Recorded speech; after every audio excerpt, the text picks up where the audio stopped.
En Europe, on estime qu'on a 15 millions de patients insuffisants cardiaques sur 900 millions d'habitants. Et 50%, selon les registres, indiqueraient que ce sont des patients à insuffisance cardiaque à fraction d'éjection préservée. Alors la pathophysiologie est complexe et on n'a actuellement aucun traitement qui réduise la morbimortalité dans cette pathologie. Alors, il existe des modèles expérimentaux, mais ils sont particuliers, ces modèles expérimentaux. Ils ne miment pas très bien ce qui existe chez l'homme, parce que ce sont des modèles extrêmement brutaux qui sont basés sur une hypertension sévère chez le petit animal ou un bandage aortique qui va entraîner une surcharge de pression du ventricule gauche. Et dans ces modèles-là, on voit une altération très rapide de la fraction d'éjection ventriculaire gauche, ce qui n'est pas le cas dans le modèle humain. Voilà, donc on a essayé de caractériser notre modèle, et en le caractérisant, on s'est rendu compte qu'il mimait finalement d'assez près la pathologie humaine, et donc on a en plein d'interrogations, mais je vous présente ces données qui viennent d'être présentées au Congrès européen à Stockholm, et qui encore sont sous embargo, c'est-à-dire qu'elles ne seront pas publiées dans vos manuels, parce qu'on doit les protéger pour ne pas empêcher une publication. Alors, voilà, on a finalement couplé le récepteur bêta-3 adrénergique humain avec un promoteur ICAM1 qui est un promoteur essentiellement endothélial, et on a pu montrer que, par RT-PCR, que c'était effectivement vérifié. L'expression du gène était chez les patients, chez les rats qui avaient de l'endothélium, qui disparaissait quand on supprimait l'endothélium. Et à l'échelon cardiaque, le récepteur bêta-3 chez l'animal sauvage n'est pas exprimé, mais donc dans les transgéniques, on le réexprimait. Et quand on étudiait le cardiomyocyte seul, après dissection, on observait l'absence de message. C'est donc bien une localisation endothéliale seule. Eh bien, qu'est-ce qu'on observe chez ces rats? Donc, que la fréquence cardiaque pour l'expérimentation n'était pas différente entre les groupes transgéniques et non transgéniques. On observe qu'il existe par contre une pression artérielle moyenne qui est modérément augmentée, mais toujours dans des valeurs physiologiques par rapport au contrôle, et que la fraction d'éjection ventriculaire gauche n'était pas altérée dans ces deux modèles. Je vous parle de pression artérielle. Dans les modèles avec hypertension, les valeurs retenues sont plutôt de l'ordre de 180 mm de mercure. Donc on est vraiment dans des valeurs physiologiques ici.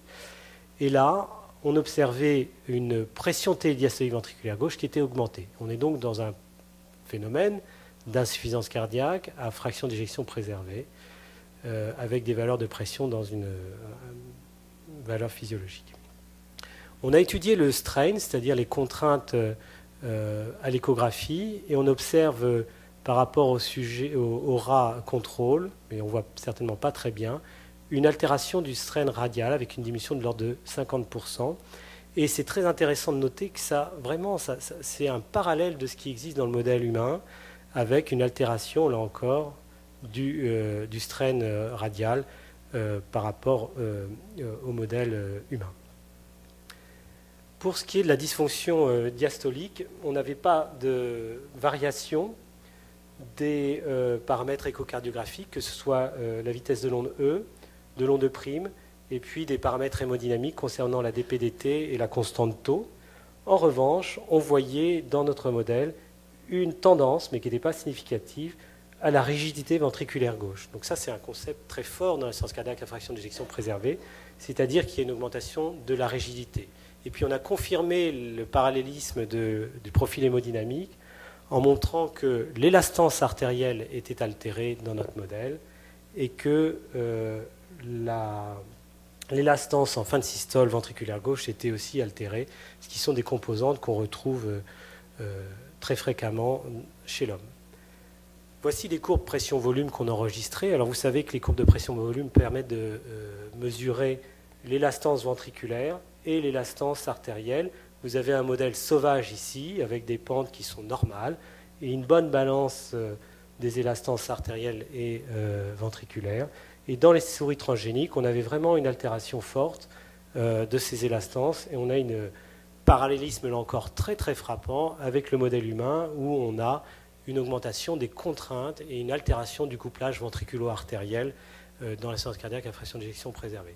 Donc, bon, c'est la description un peu détaillée d'un modèle, c'est un peu complexe et ce n'est pas effectivement très, très clinique, mais c'est la première fois qu'on a un modèle qui se superpose de façon assez rapprochée au modèle humain. Alors, on a, nous, effectivement, plusieurs questions. D'abord, c'est très étonnant que modifier un endothélium va finalement provoquer cette altération de la fraction d'éjection ventriculaire, cette altération de la fonction cardiaque. Donc ça modifie qu'il y ait des mécanismes d'adaptation sur la paroi artérielle, d'accord, mais que ça modifie finalement l'adaptation myocardique. C'est une donnée très intéressante et c'est une voie sans doute de recherche dans cette pathologie chez l'homme.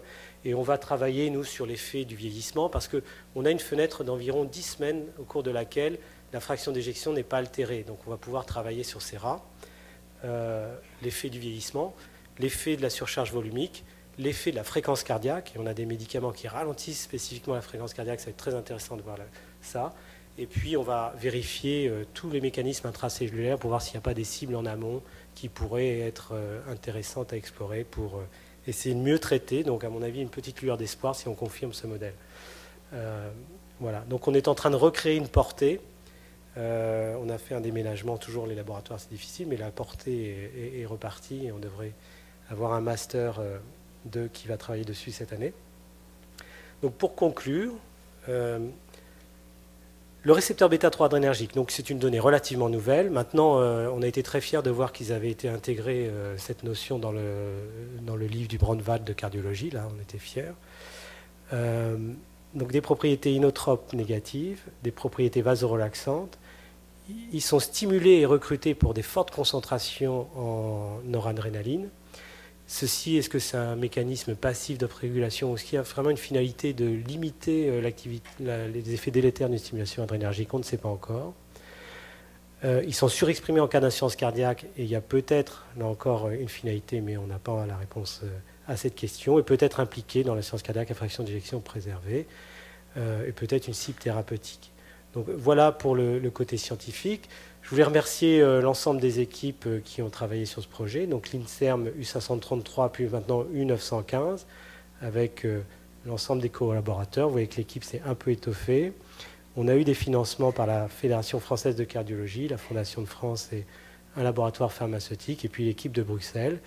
Et puis je voulais terminer par une petite note personnelle, parce que j'ai des attachements qui sont au Canada, qui sont au-delà de cette visite, puisque j'ai une sœur d'ailleurs qui habite à Saskatoon, qui est maintenant naturalisée canadienne. Et puis, quand on reprend l'histoire de ma famille, on a vu qu'il y avait eu certaines branches qui avaient émigré au Canada, et notamment à Trochu en Alberta. Il y a une ville qui s'appelle Trochuville. Et donc, on a été très heureux de voir qu'on était bienvenus à Trochu. Et mon père est donc passé, il est allé passer une nuit avec ma mère là-bas il y a quelque temps. Et en fait, c'est une famille qui est partie de Belle-Île. Belle-Île, c'est à 100 km de Nantes. Et le fondateur de Trochu s'appelait Armand Trochu. Et on a retrouvé sa correspondance. Et il avait des douleurs thoraciques angineuses à l'effort dans ces régions de grand froid. Il écrit très très bien et je m'en sers pour décrire les symptômes à mes étudiants. Et la deuxième chose, c'est que mon papa sa maman s'appelait Provo. Et juste à côté de Trochuville en Alberta, il y a la ville de Provo. Voilà, difficile d'échapper au Canada. Merci pour votre attention.